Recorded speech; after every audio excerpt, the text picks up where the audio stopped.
चलो, तो अभी तक हम लोगों ने यहाँ इतना कवर किया था, ठीक है, यहाँ तक कवर कर लिया था। लेकिन देखो इसका आउटपुट जब ऑफलाइन कंपाइलर होगा ना, तो ये आएगा, बट हमारे पास अभी ऑनलाइन कंपाइलर है, तो इस वजह से आउटपुट जो है, अगर दो तरीके का हमारे पास कंपाइलर है। एक तो वन कंपाइलर डॉट कॉम है, उस पर तो क्वेश्चन मार्क करके आ रहा है, क्योंकि यहाँ पे सिंबल लोड नहीं हो पा रहे हैं, ठीक है। अब ये ना सारे, मतलब सब में अलग अलग तरीके से होता है, किसी किसी में दिखता है और किसी किसी में नहीं दिखता है, तो वहाँ पे या तो क्वेश्चन मार्क आ जाएगा, क्योंकि क्वेश्चन मार्क का मतलब हो गया तो ये वो हमें समझ में नहीं आया कि क्या होगा, और किसी किसी में डॉट बन के आ जाएगा, जैसे मैं यहाँ पे रूम करता हूँ, ओके, दिस,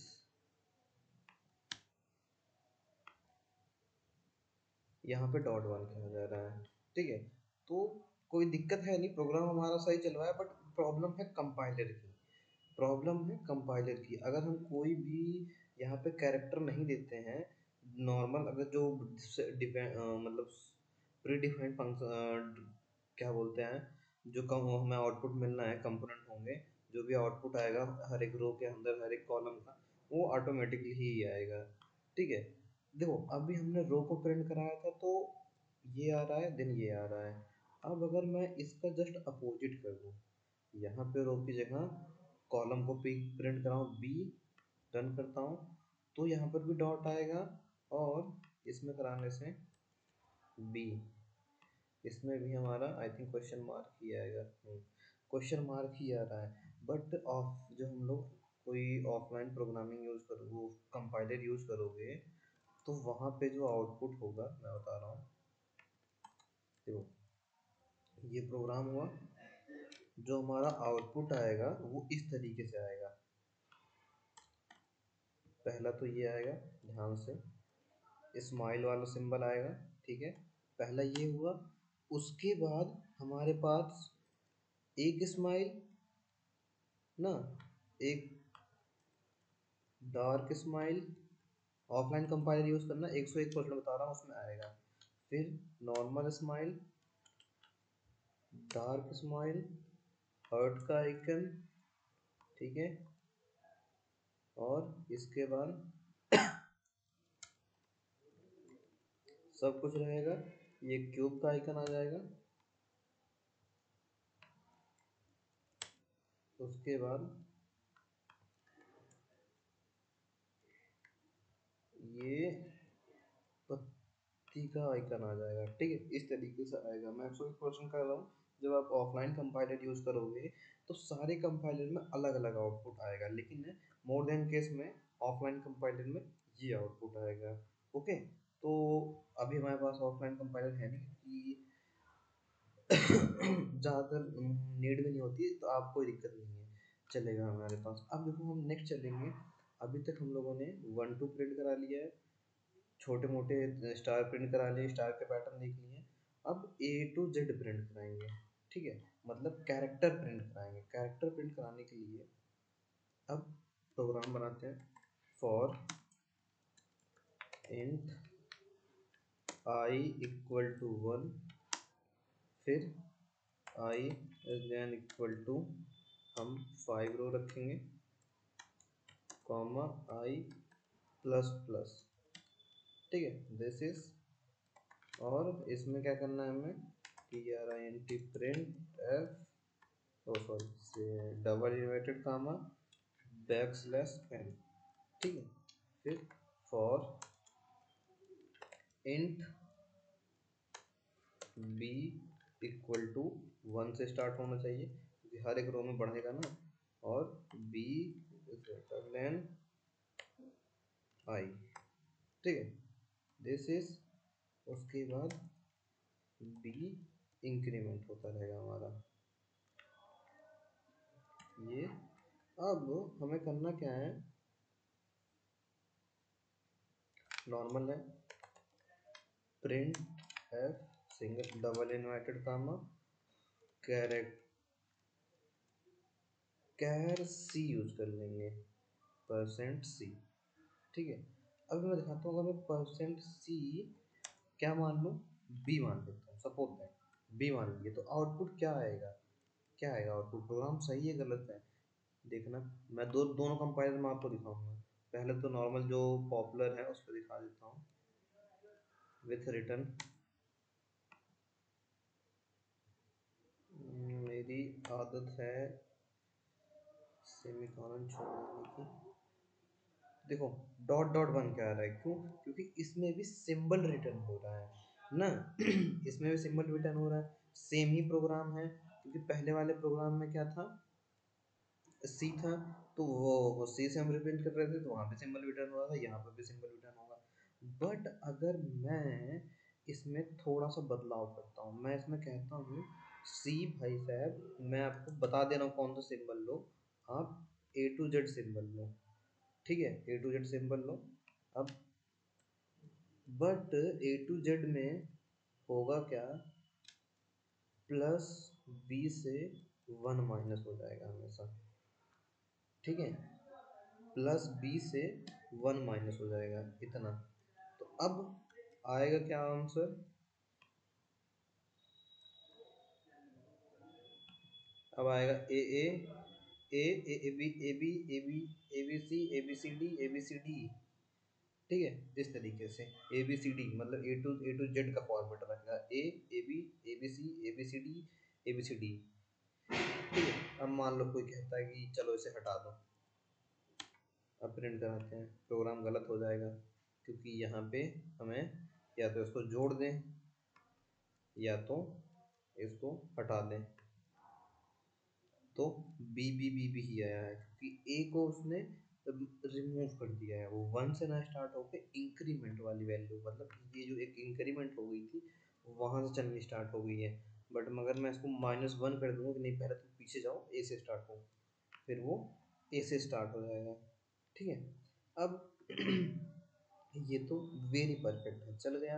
अब कोई कहता है कि नहीं, मुझे ओनली क्या करो, ए ए या फिर A B B C C D D E E इस तरीके से दिखाओ, तो प्रोग्राम यही एज इट इज रहेगा, बस बदलेगा क्या, क्या बदलेगा, इसमें आई आएगा ना। चलो आई को पहले मैं रन कर देता हूँ, प्रिंट करा देता हूँ, तो आया क्या, A B B C C T D, ठीक है, इस तरीके से आया है।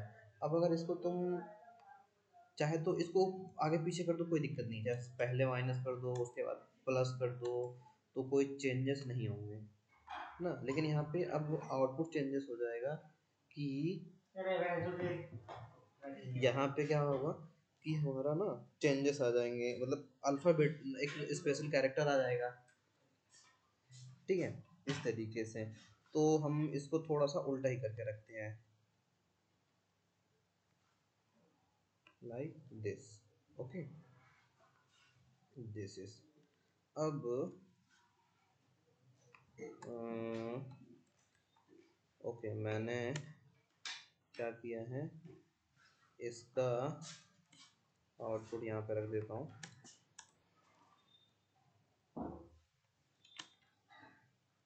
This is, okay okay okay okay okay okay, ये देन ये, इसके पहले वाले प्रोग्राम में क्या था आउटपुट, लाओ और रन करा कर देखता हूँ मैं,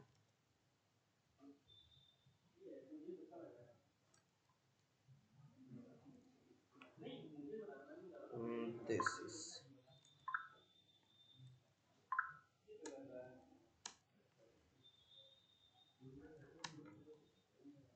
दिस इज, ठीक है, ये हो गया।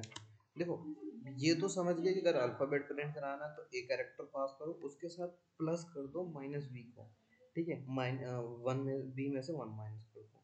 अगर ए फिर से अगर सिंगल सिंगल मतलब सिंगल सिंगल डेटा चाहिए, single data, but different different column में डेटा बदलता रहे, तो उसके लिए हम लोग क्या करेंगे, आई को -1 कर देंगे, क्योंकि देखो जब बी क्या है, कॉलम है, ये क्या करता है, उस रूम में उस डेटा को एक बढ़ा देता है, लेकिन ए के बाद क्या आएगा, बी आ जाएगा, तो उसको बढ़ाएगा। लेकिन जब हम आई को ही प्रिंट करेंगे तो वो क्या करेगा, ये कॉलम बनाएगा, बट कॉलम बनाने के बाद जैसे एक रो आया ए का, तो उसने कहा ठीक है ए प्रिंट हो गया, लेकिन जब बी बी का रो आएगा तो वो देखेगा कि अच्छा आई में से वन माइनस करना, आई ही चल रहा है, मतलब आई ही चल रहा है, तो आई में क्या था, आई में उसने दिया क्या था, उसने दिया था ए और बी ना, ए और बी, तो उसने कहा नहीं, और किसकी वैल्यू है यहाँ पे, आई की, तो उसने कहा चलो बी को रिपीट कर देते हैं।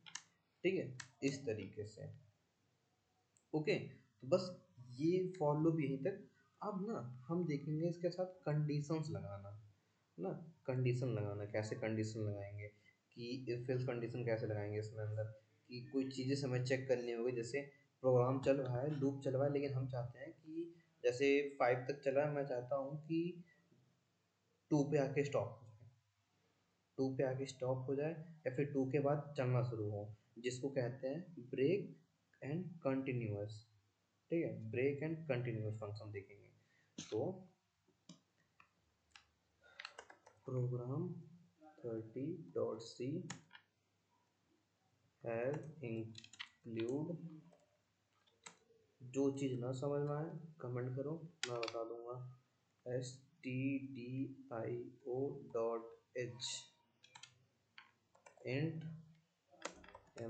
main,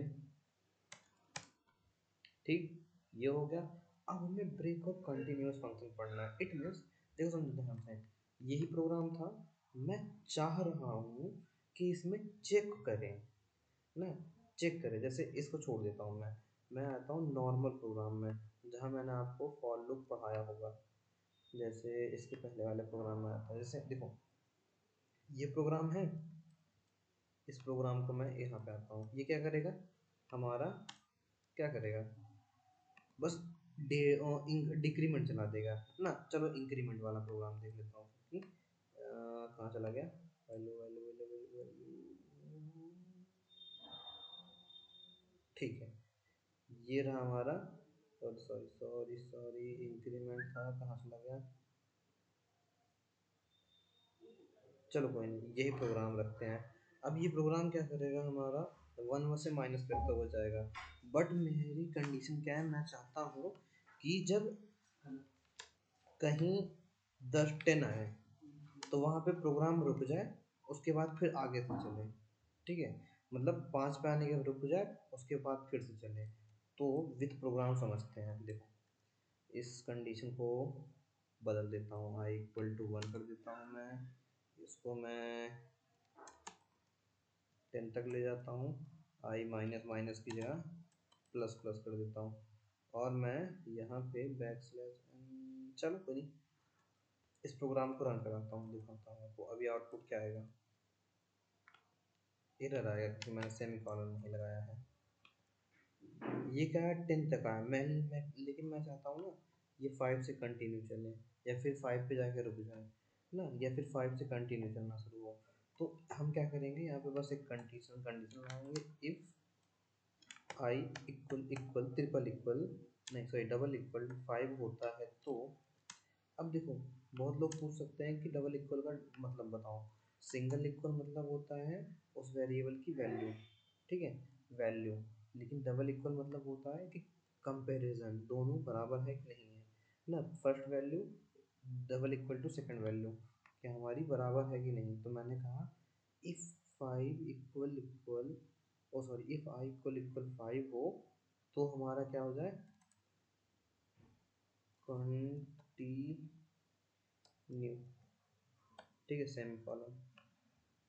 और इस प्रोग्राम को अब रन करते हैं, मैंने अब रन किया,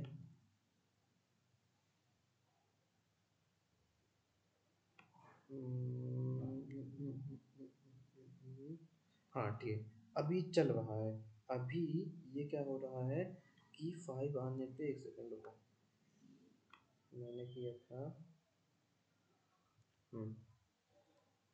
अरे देखो ध्यान देखो, आउटपुट 1 2 3 4 5 6 7 8 9 10 तक है। रिफ्रेश कर एंटर करता हूँ पुराना वाला कोड। अब ये क्या किया, 5 को रिमूव कर दिया, किसने क्या बोला कि इफ प्रोग्राम चला 10 तक, उसने कहा जहाँ पे 5 इक्वल इक्वल, आई इक्वल इक्वल जहाँ 5 मिले वहाँ से कंटिन्यू चलना, ठीक है, वहाँ से कंटिन्यू चलना, ये कि नहीं कि पूरा कंटिन्यू चलना, नहीं, प्रोग्राम है कि कंटिन्यू चलना, लेकिन इफ क्या कह रहा है कि आप क्या करना, जहाँ इफ फाइव मिले वहां से कंटिन्यू हो जाना, लेकिन फाइव दिखना नहीं चाहिए, ठीक है। बट अगर मैं इसका जस्ट अपोजिट कर देता हूँ, मैं इसका जस्ट अपोजिट लाइक ब्रेक लगा देता हूँ, देखना इसको मैं कमेंट कर दे रहा हूँ, तो फिर क्या होगा। जैसे मैंने यहाँ पे सॉरी सॉरी इतने वाले प्रोग्राम को ही, मैं इतने ही प्रोग्राम को यहाँ पे करता हूँ, ब्रेक कर देता हूँ, यहाँ पे ब्रेक, BRACK, BREAK, ब्रेक। अब क्या करेगा, जहाँ फाइव मिलेगा वहाँ रुक जाएगा, तो प्रोग्राम कहाँ तक चलेगा, 4 तक, देखना 4 तक चलेगा, 5 तक चलेगा, चलो आ जाओ, एंटर, ये हुआ 4 तक चला, क्यों, क्योंकि 5 आने के बाद उसने बोला है कि रुको, ठहरो, संभलो, यहाँ देखो, फिर आगे चलो, ठीक है। जैसे अब मान लो मैं थोड़ा सा बदल देता हूँ प्रोग्राम को, जैसे मैं यहाँ पे समझाने के लिए प्रिंट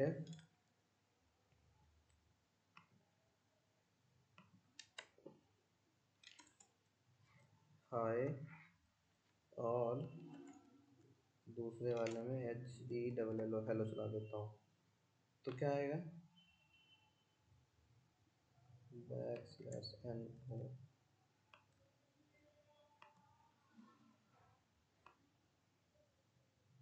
तो देखो 1 2 3 4 आया, ठीक है, 4 आया, उसके बाद नहीं आया, तो हेलो कितनी बार आया, 1 2 3 4, 4 ही बार कंडीशन प्रिंट हुए हैं, उसके बाद हमारी कंडीशन कोई नहीं प्रिंट हुई है। डजन मैटर हमारे पास, हम चाहें उसको अब 1 2 चेक करना चाहें तो वैसे चेक करें, कुछ हम हमारा अपना ही डाटा है तो उसको भी रिप्रिंट करा सकते हैं, ओके। ये होती है ब्रेक एंड कंटिन्यू। बेसिकली होता क्या है ब्रेक एंड कंटिन्यू, तब नीड पड़ती है कि हम चाहते हैं ना कि जैसे सपोज करो कि हमारे पास क्लास में 10 लोगों की बैच थी, 10 में से 5वां नंबर का स्टूडेंट नहीं लेना, लेकिन अब वो चलनी चाहिए, वो चलनी चाहिए, बट वो 5 नंबर का स्टूडेंट का स्पेस हो ना, मेमोरी स्पेस ले, बट वो आउटपुट ना दिखाए, मेमोरी स्पेस ले बट वो आउटपुट ना दिखाए, उसके लिए हम क्या करेंगे, कंटिन्यू लगाएंगे। बट हम चाहते हैं कि अगर हमारा क्लास में, मतलब अगर हमारे क्लास में 5 नंबर का स्टूडेंट नहीं आया है, तो वहीं सब रुक जाओ, उसके आगे नहीं चलना है, तो उसके लिए हम ब्रेक लगाएंगे, ठीक है, बस सिंपल सा डिफरेंस है। अब हम एरे पढ़ेंगे, क्या पढ़ेंगे, एरे।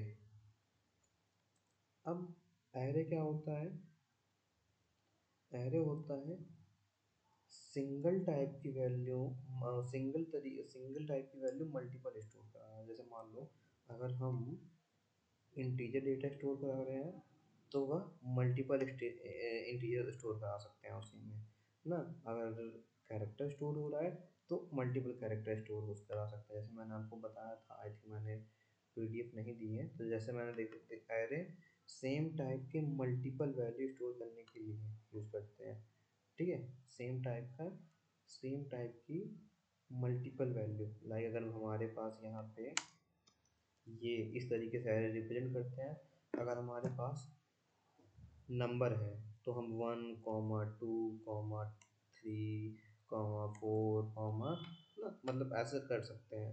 बट अगर हमारे पास इज दैट सपोज दैट हमारे पास ABCD है, तो A, B, B, C, मतलब सेम टाइप का होना चाहिए, ठीक है, टाइप नहीं चेंज होना चाहिए।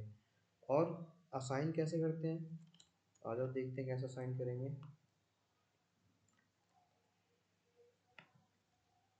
Programme 40 sorry .html has include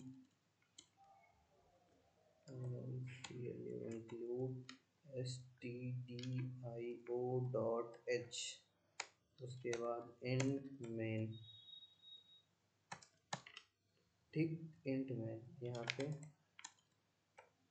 print print F, तो चलो मान ले लगा लेते हैं यूजर इनपुट के लिए, लेकिन अब मैंने कहा है कि इंट, इंट ध्यान समझना, मैंने कहा इंट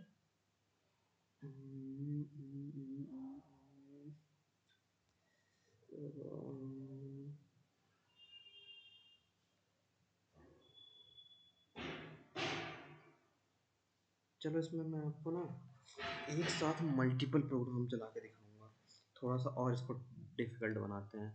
ऊपर मैं हेडिंग डाल देता हूँ, अरे मैंने लिखा इंट ए 10, ठीक है। ये एरे है, अब इस पे कोई वैल्यू नहीं असाइन हुई है, यहाँ पे अगर वैल्यू लिखी जाती तो ये वैल्यू असाइन हुई है, बट ये एरे है, इसमें ही वैल्यू है। अब हम इंट को क्या बोला 10, तो ये 10 उसकी टाइप है, ठीक है। ओ सॉरी, ये टाइप है और वैल्यू कितनी आई है 10, तो इंटर 10, कितने नंबर हमारे पास आएंगे, 10 नंबर्स, ठीक है। इंटर 10 नंबर्स मतलब मुझे 10 नंबर इंटर करने होंगे, 1 2 3 4 5 6 7 8 9 10, ठीक है, 10 नंबर। तो अब मैं क्या करूँगा, फॉर लूप चलाऊँगा, कुछ नहीं करूँगा, नॉर्मल सा इंट लूँगा, उसमें आई इक्वल टू 0 से स्टार्ट करूँगा, क्योंकि अब 1 है ना, एरे में पहली कंडीशन 0 मानी जाती है, याद रखना। जो पहली कंडीशन है, जैसे मान लो ये और ये एरे हो गया, तो ये 0 हो गया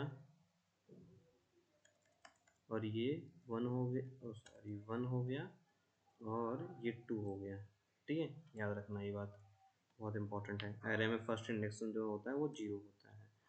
अब I equal to 0, then I greater than equal to, हम 10 तक ले चलेंगे, सेम आई इंक्रीमेंट। अब क्या करेंगे, स्कैन करा लो यूजर से, S C A N scan F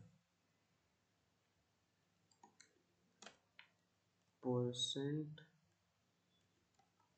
D comma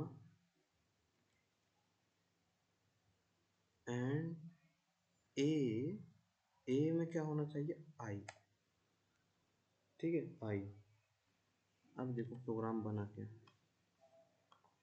inter 10 number, number जो भी चेक कर, वो जो भी नंबर डालेगा वो यहाँ पे क्या होगा, एक एक करके स्कैन करेगा और मतलब एक एक करके इनपुट लेगा और यहाँ पे वो स्टोर कराता जाएगा। चलो मैं दे देता, अरे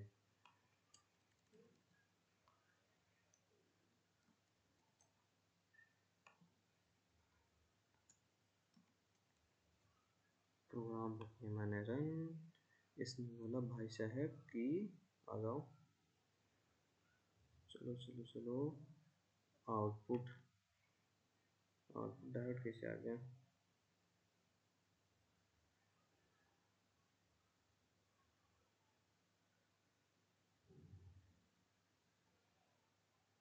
अगर इनपुट आउटपुट आया भी है तो जो यूजर इनपुट कर रहा है वो दिखना चाहिए ना।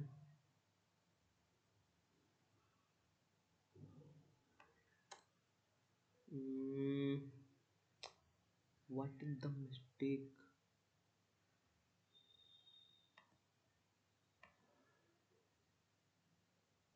कह रहा है मेन, ओके ओके ओके, ये मल्टीपल हो गया यहाँ पे। इसमें आई थिंक प्रोग्राम चल रहा है। देखिए यही होता है कि किसी किसी कंपाइलर में प्रोग्राम कोई कोई चलते हैं, कोई कोई नहीं चलते हैं। इंटर 10 नंबर मैं 2 डालता हूँ, देखो मैंने 1 लिखा, इंटर किया, फिर 2 3 4 5 6 7 8 9 10, ये क्या है, नंबर बार बार मांग क्यों रहा है।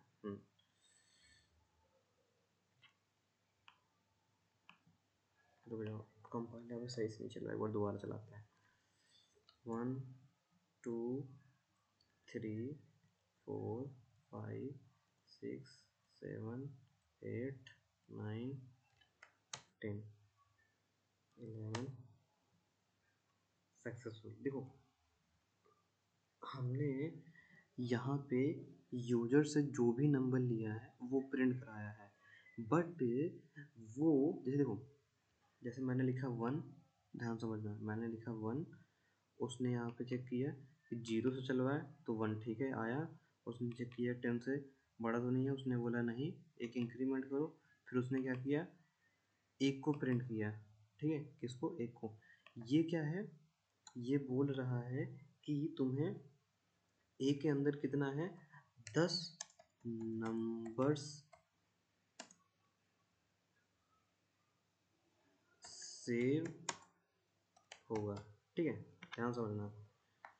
इंट ए में 10 नंबर सेव होगा जो कि यहाँ से इनपुट लिया जाएगा, लेकिन इशू ये है कि एरे में फर्स्ट इंडेक्सन जो होता है वो 0 से काउंट होता है, ठीक है, 0 से।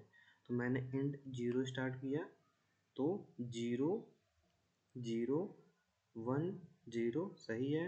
उस यहाँ पे आया, उसने चेक किया आई इक्वल टू 10 से ज़्यादा नहीं है, उसने बोला नहीं, तो ठीक है। आई प्लस प्लस हुआ तो डी और ए 10 नहीं, ए 10 नहीं, जो यहाँ पे इनपुट हुआ था क्या, 1। अब 1 उसने प्रिंट किया, बट अगर मान लो हम इसको 1 कर देते हैं तो क्या होगा, क्या वो चलेगा, हाँ बिल्कुल चलेगा। 1 2 3 4 4 5 6 7 8 9 10, ठीक है, 10 तक प्रिंट किया है। अब तब भी जब ये काउंट होगा, जब भी ये काउंट होगा, देखो अब एक चीज़ याद करना, यहाँ पे एक स्पेस ज़्यादा है। अगर मैं फिर से रिफ्रेश करके प्रोग्राम को रन करूँ, 1 2 3 4 5 6 7 8 9 10, देखो स्पेस नहीं स्टोर करता है हमारा सिस्टम, या फिर हमारी मेमोरी स्पेस नहीं स्टोर करेगी, वो स्पेस नहीं स्टोर कराएगी। अगर उसके अंदर कोई डेटा रखा हुआ है तो वो स्टोर कराएगी, अदरवाइज नहीं स्टोर कराएगी, समझ गए, अदरवाइज वो कुछ नहीं स्टोर कराएगा। अब हम अगर चाहे तो इसमें थोड़ा सा उल्टा भी कर सकते हैं। हम चाहे तो इसमें जैसे हम्म, इसमें हम एक लाइन और बढ़ा भी सकते हैं कि मान लो enter enter value as, as अगर इंटर कराएंगे तो वो भी रिप्रेजेंट हो जाएगा हमारा, ठीक है। एज की वैल्यू जैसे मान लेते हैं मैं चलो 2 लूप चला के देखता हूँ एक साथ।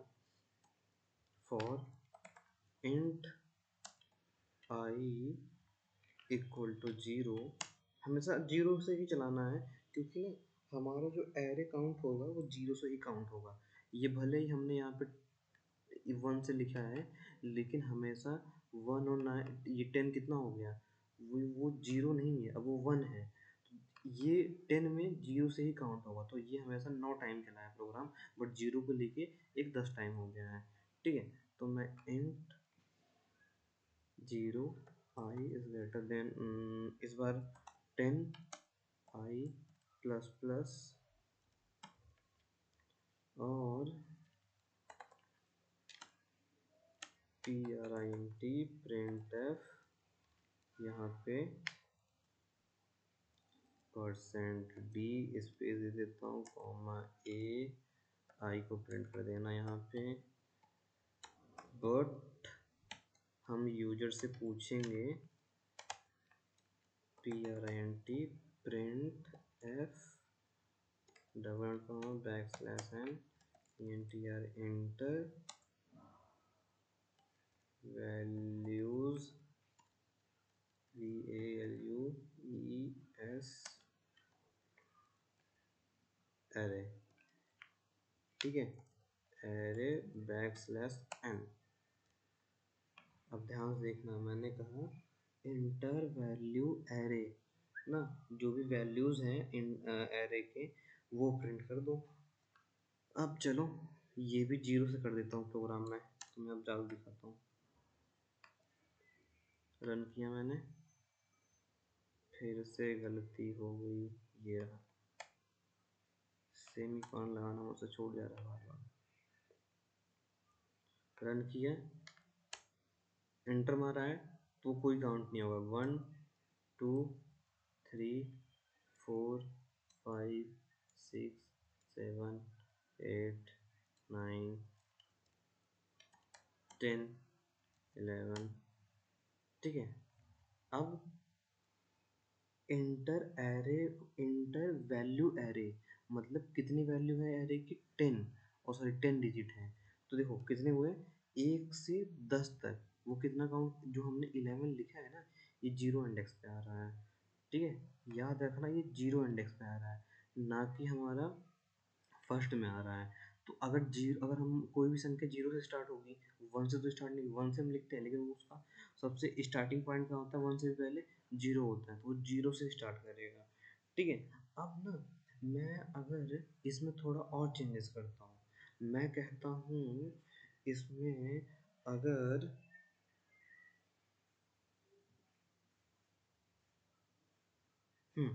अगर कोई कहता है कि इस एरे में से मैक्सिमम नंबर निकाल के दो, ठीक है। अगर हमारे पास ऐसी कंडीशन आती है कि अगर जैसे जैसे मैंने प्रोग्राम बनाया, आपने एक प्रोग्राम बनाया, उसमें क्या कहा कि नंबर डाल दो, उसने डाल दिया, तो ये वो प्रिंट, उसने नंबर डाला, उसके बाद हमने क्या किया, एरे की वैल्यू बता दी, ठीक है। अब कोई क्या है कि ये वैल्यू है एरे की 1 2 3 4 5 7 8 9 10। अगर मान लो मैं इसको बदल देता हूँ, जैसे मान लो मैंने किया 10 20 30 40 50 60 70 80 90, जीरो नहीं, चलो जीरो हो गया, 90 100। तो अब एरे की वैल्यू कितनी आई, 90 तक। क्यों? क्यों उसने लास्ट वाला छोड़ दिया? उसने लास्ट वाला इसलिए छोड़ दिया क्योंकि वो 10वें नंबर पे है, लेकिन एरे जो है वो कहाँ तक चलेगा, यहाँ तक। जीरो है तो जीरो से ही काउंट होगा, 0 1 2 3 4 5 6 7 8 9 9। अब वैसे गिना जाए तो 10 हो गया, ये 11 पे हुआ, और एरे की वैल्यू 10 है तो उसने 10 ली। अब अगर कोई कहता है भैया इसमें से हमें बताओ कि मैक्सिमम नंबर कौन है, मैक्सिमम नंबर, एरे का मैक्सिमम नंबर निकालने के लिए फिर हम इंट बनाएंगे। इंट, देखो मैक्स नंबर कैसे निकालेंगे, इंट मैक्स इक्वल टू ए को अब जीरो मान लो कि ए में कुछ भी नहीं है, जीरो है ए की वैल्यू, ठीक है, एक जीरो है। फिर हम इसमें क्या करेंगे, फॉर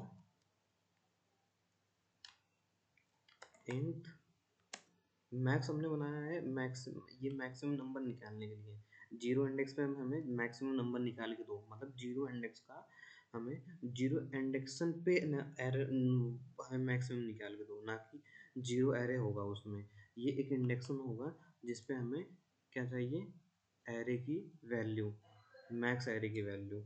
तो I equal to zero, semicolon I, array कहाँ तक चल रहा है, 10 तक, ठीक है, आई प्लस प्लस, ओके। अब इफ ब्रेक एंड कंटिन्यू वाला सिस्टम, मैक्स चेक करो कि मैक्सिमम नंबर जो भी है वो क्या ए आई तक होना चाहिए, या तो अगर ए आई से मैक्स मैक्स मिलता है तो मैक्स ए इक्वल टू आई, यहाँ पे वो रिप्रेजेंट कर दो, मुझे रिटर्न कर दो, ठीक है। और लास्ट में मैं कहूँगा print printf \n max number equal to %d comma max. थोड़ा सा प्रोग्राम बड़ा हो रहा है बट घबराना नहीं है, देखो फिर से वही चीज़, एक इंटर मारा हूँ, वो जीरो का भी काउंट नहीं होगा, 10 20 30 50 40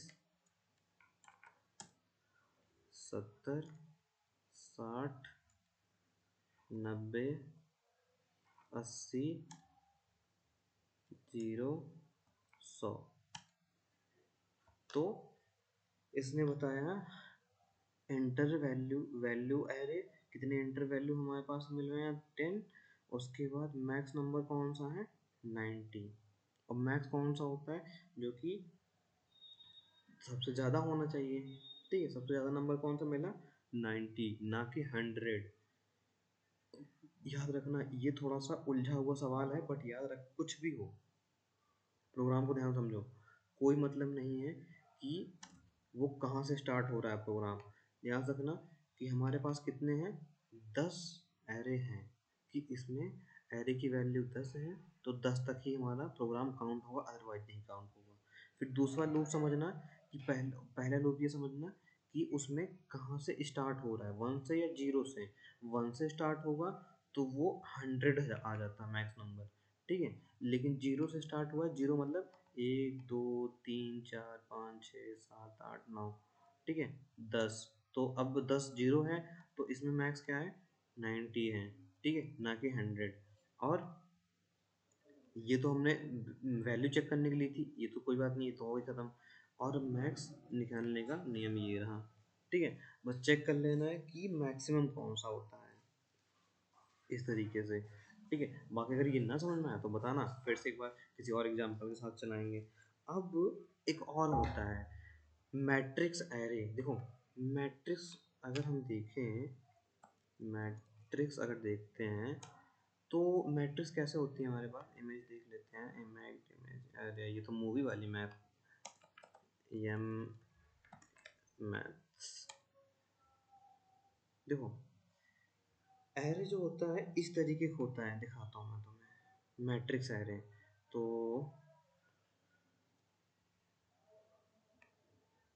नहीं चाहिए, नहीं चाहिए। ये क्या हो गया रो मैट्रिक्स है, ये कॉलम मैट्रिक्स ना, रो मैट्रिक्स, कॉलम मैट्रिक्स। उसके बाद क्या है ये रेगुलर मैट्रिक्स हो गई। इसमें एक चीज और होती है square matrix, square matrix, zero matrix. ठीक है, देखो अब ये स्क्वायर मैट्रिक्स है और हम देखने वाले हैं। ठीक, यहाँ पे स्क्वायर मैट्रिक्स ये दिख रही है, तीन तीन का पेड़ दिख रहा है ना, ये तीन और ये तीन। तो मैट्रिक्स को डिवाइड करना सबको आता है। अगर हम इसका प्रोग्राम देखें तो कैसे बनाएंगे, अगर हम प्रोग्राम बनाते हैं, इस प्रोग्राम को कंट्रोल ए कंट्रोल सी करके यहाँ पे सेव कर देते हैं। देखो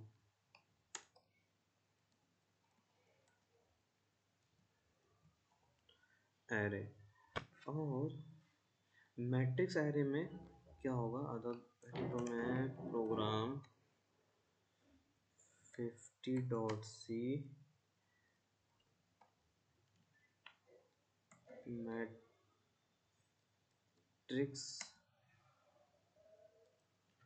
एरे, ठीक है, मैट्रिक्स एरे हैज इंक्लूड एक programme stdio.h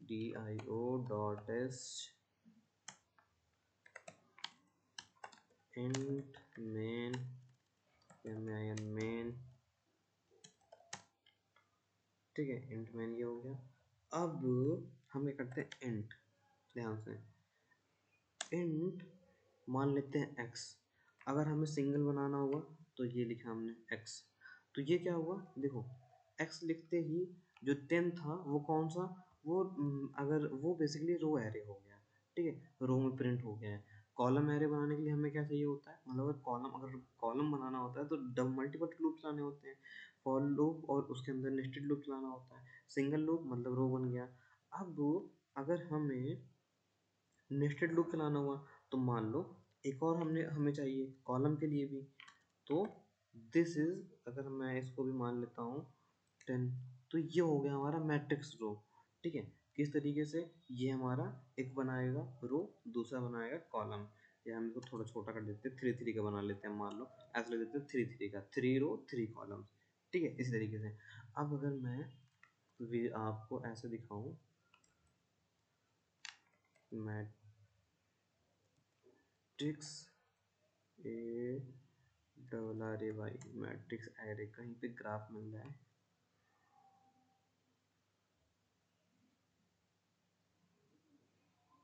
multimedia matrix array.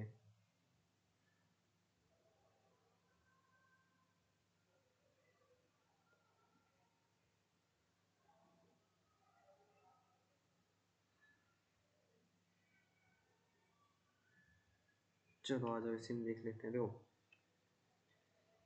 पहला रो दूसरा कॉलम ना, ये तो क्लियर है, पहला रो दूसरा कॉलम, और जो भी इंडेक्स जो भी स्टार्ट होगी 0 1 2 इस तरीके से स्टार्ट होगा। तो अभी हमने क्या कर लिया है, 3 3 कर लिया है, तो मतलब 3 रो और 3 कॉलम बनेंगे इसमें। पहला रो जो भी वैल्यू देते हैं, फिर तीसरा रो जो भी वैल्यू देंगे, ना इस तरीके से आएगा। तो हम ऐसा करते हैं ना, हम स्टोर कराते हैं, वैल्यू स्टोर कराते हैं। पहले जीरो से ले लेते हैं कि भैया तुम 3 3 का बताओ कितना कितने का हमें क्या क्या वैल्यू होगी, फिर उस मैट्रिक्स की हम वैल्यू निकालेंगे, जो भी उसने प्रिंट जो भी वो वैल्यू डाल रहा है उसका वैल्यू निकालेंगे। ठीक है, कैसे करेंगे, थोड़ा सा ध्यान से। ये अब फॉर लूप चलाएंगे, पहले किसके लिए, रो के लिए। ठीक है, रो के लिए दिस। तो हमने एक इंट लिया, आई इक्वल टू जीरो समझा है, क्योंकि जीरो से चलाना है मैट्रिक्स में, एरे के टाइम पे जीरो से चलेगा। फिर 3 तक जाना चाहिए, 3 से ज़्यादा नहीं होना चाहिए। ठीक है, आई प्लस प्लस। अब देखो हमने क्या किया था ना, याद देखोगे, तो यहाँ पे मैंने ना इक्वल लगाया था, इसलिए वो एक बजाता जा रहा था। और ना अगर मैं यही इक्वल हटा दूँ तो वो एक ज़्यादा नहीं जाएगा, आपको दिखाता हूँ। आप आई थिंक अच्छे समझ जाओगे ये यहाँ पे। अब वो ना एग्जैक्ट 10 ही डेटा इंसर्ट करेगा, अब उससे ज़्यादा नहीं करेगा। जैसे 10 20 30, अरे यार जीरो हो गया, फिर से रन करता हूँ। 10 20, क्या हो गया रवि, 10 20 30 40, दो बार 40 हो गया। चलो 50 को छोड़ के 60 70 80 90 100। तो अब देखो, अब निकाल दिया है हमारा 100। अब अगर हम इसको इक्वल रखते तो वो 11 तक चलता। ठीक है, याद रखना वो 11 तक चलता, ना कि वन टाइम ज़्यादा। जो अगर इक्वल रहेगा तो वन टाइम ज़्यादा चलेगा। ठीक है, वन टाइम ज़्यादा मतलब अब वो ना इक्वल इक्वल मैच कर रहा है, कम नहीं कर रहा है ना। कि जैसे 10, अगर मैं 10 लिखा तो 10 में 10 और ऐड हुआ 20, 20 में 20 और 20 में 10 और ऐड हुआ 30 ना, इंक्रीमेंट करता जा रहा था बार बार बार बार बार बार। और इसमें क्या है, 100 तक चला। अब वो 100 में 10 ऐड करेगा, बट वो 10 से बाहर चला जा रहा है, मतलब वो उसकी इक्वल पे चेक नहीं करेगा। ठीक है, तो चलो इसको रहने देते हैं यहीं पे। यहाँ पे आ गए, हमने लिया कि आई जीरो से स्टार्ट होगा, कंडीशन है 3 तक चेक करना चाहिए, प्लस प्लस होना चाहिए। फिर फॉर लूप इसके अंदर फिर से चलेगा। अब यहाँ पे मैट्रिक्स एरे में चलो इंट कॉलम, मैं कॉलम नाम ही दे दे रहा हूँ जीरो जीरो। लेकिन सी भी जो चलेगा वो 3 तक चलेगा, ऐसा नहीं है। अब देखो, इसकी कंडीशन अलग है, इसकी कंडीशन अलग है, क्योंकि देखो पहले रो में इंसान कुछ भी लिख सकता है, दूसरे रो में भी कुछ भी लिख सकता है। ठीक है, दूसरे रो में भी कुछ भी लिख सकता है, ऐसा नहीं कि पहले रो में कुछ लिखेगा दूसरे रो में कुछ और लिखेगा, तो दूसरे रो में भी सेम वैल्यू अलग वैल्यू लिख सकता है। और सी प्लस प्लस होना चाहिए। ठीक है, उसके बाद स्कैन एफ करा लो यूजर से, %d कॉमा $x। अब ये x पहला क्या होगा, आई ना, मतलब पहला रो आई, दूसरा सी। अब प्रिंट करो। अब हम प्रिंट कराने के लिए एक नया लूप चलाएंगे। ठीक है, क्योंकि ये बना है एक मैट्रिक्स के लिए। ठीक है, मतलब एक मैट्रिक्स के लिए बना है, दूसरा मैट्रिक्स के लिए चलो पहले इसी को चला लेते हैं। प्रिंट, यहाँ पे ENTR, enter a matrix of 3 to 3 हमें एंटर करना है, ठीक है, मैट्रिक्स। अब कंट्रोल A कंट्रोल C, यहाँ पे एंटर किया, रन किया।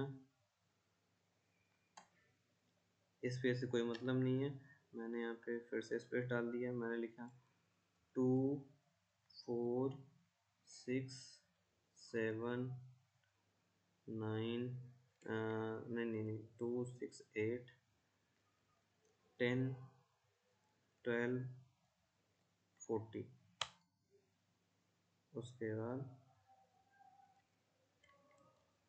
60 80 जैसे चल गया, प्रोग्राम चल गया, गलत नहीं बना। देखो कितने बने हैं, 1 2 3, 1 2 3, 1 2 3, ये 3, ये 3, ये 3 परफेक्ट बना है।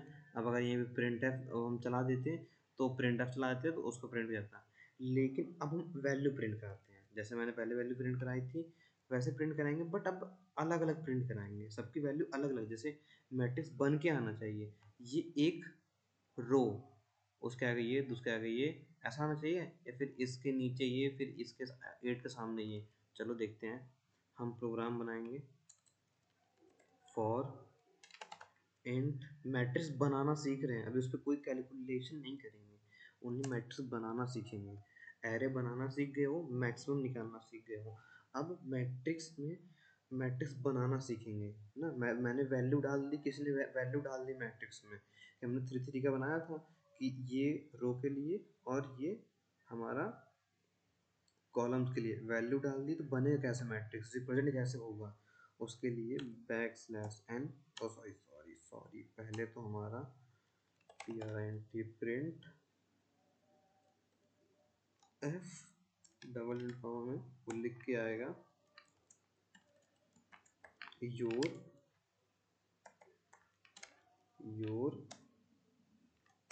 entered entered मैट्रिक्स, हो गया गलत, TRC की मैट्रिक्स \n int I = 0, ठीक है। उसके बाद I3, प्रोग्राम वही सेम टू सेम बना रहा हूँ, बस प्रिंट कराऊंगा यहाँ पे। I =, चाहते तो वहाँ भी करा सकते थे, बट अलग से भी करा दे रहा हूँ। फॉर, देखो उसमें मैंने प्रिंट एफ नहीं लगाया था, तो वो सॉरी प्रिंट लाइन ब्रेक नहीं की थी, तो यहाँ पे प्रिंट एफ करके मैं लाइन ब्रेक कर दिया है मैंने। अब फॉर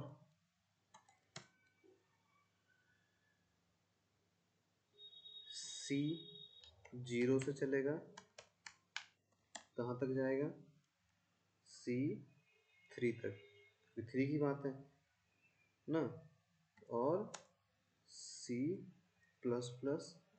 बट यहाँ पे प्रिंट एफ, अब स्कैन एफ ना करके प्रिंट एफ और सेम वैल्यू ला दो उठा के यहाँ पे, कोई विदाउट चेंजेस, कोई चेंजेस नहीं किए मैंने, ठीक है। प्रोग्राम सेव कर दिया बाद में, रन किया मैंने, देखो क्या कर दिया मैंने यहाँ पे इंट, देखो लिख के आ रहा है अनडिफाइंड C अनडिक्लेयर्ड, डिक्लेयर नहीं था, वेरिएबल मैंने बताया नहीं था, तो ये डिक्लेयर मैंने किया। अब मैं फिर से 2 4 6 8 10 12 40 60 80, ये है हमारा बन के। लेकिन प्रॉब्लम ये है यहाँ पे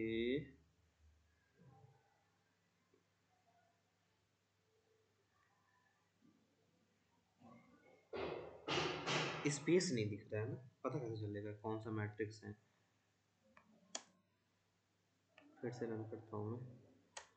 अब इसके बाद 1 2 2 3 4 5। मेरा सिस्टम रिस्पॉन्स नहीं दे रहा है। चलो भाई चलो जल्दी जल्दी। तो आई थिंक हाँ देखो यहाँ पे ये आ गया है, उससे कोई दिक्कत नहीं है। ये बन गया हमारा 3 3 का मैट्रिक्स। ठीक है, अब हमने 3 3 टाइम डेटा एंट्री कराई है, तो ये 3 3 टाइम हमारा मैट्रिक्स बना है। अब अगर हम यहाँ पे 1 1 टाइम डेटा एंट्री कराते हैं तो यहाँ पे 1 1 टाइम का मैट्रिक्स बनता। तो हमने यहाँ पे 3 3 6 टाइम का एंट्री कराई है, तो 6 टाइम का मैट्रिक्स बना है। ठीक है, तो बस आज के लिए इतना रखेंगे। बट अब तो आपके लिए टास्क ये रहेगा, आप इसको सिंगल सिंगल का बनाओ, लाइक दिस, इस टाइप का। मैंने आपको जितना दिख रहा है वहाँ का उतना ही करा दिया। अगर मान लो मैं इसको 1 1 का कर दूँ, ठीक है, 1 1 का, तो क्या होगा, जैसे मैंने यहाँ एंटर किया 1 2 3 4 5 6 7 8। अब ये 1 से लेके देखो 1 1 1 फिर 3 3, मतलब इसके सामने 1 रो और 1 कॉलम। ध्यान से 1 रो और 1 कॉलम, 1 फिर ये दूसरा, पहला दूसरा रो है, उसके बाद उनके अंदर का ये डेटा है। फिर से जैसे 1 रो तो 1 3, उसके बाद फिर 2 1, फिर 1 2, देन कहाँ चला गया, कहाँ चला गया, 2 के बाद 9। हाँ, नेक्स्ट वैल्यू उसने 9 उठाई है, क्योंकि इसके बाद कोई वैल्यू नहीं थी, तो उसने अपने आप उठा दी वैल्यू। ठीक है, तो ये हो गया। अब आप ना ट्राई करना है कि सिंगल सिंगल बनाने का, मल्टीपल नहीं। तो बस आज के लिए इतना रखते हैं। बाकी कल का टॉपिक हम आपको बता दे रहे हैं क्या होगा। हम लोग पढ़ेंगे स्ट्रिंग मैनिपुलेशन, ठीक है, स्ट्रिंग के बारे में देखेंगे। आज के लिए इतना काफ़ी है।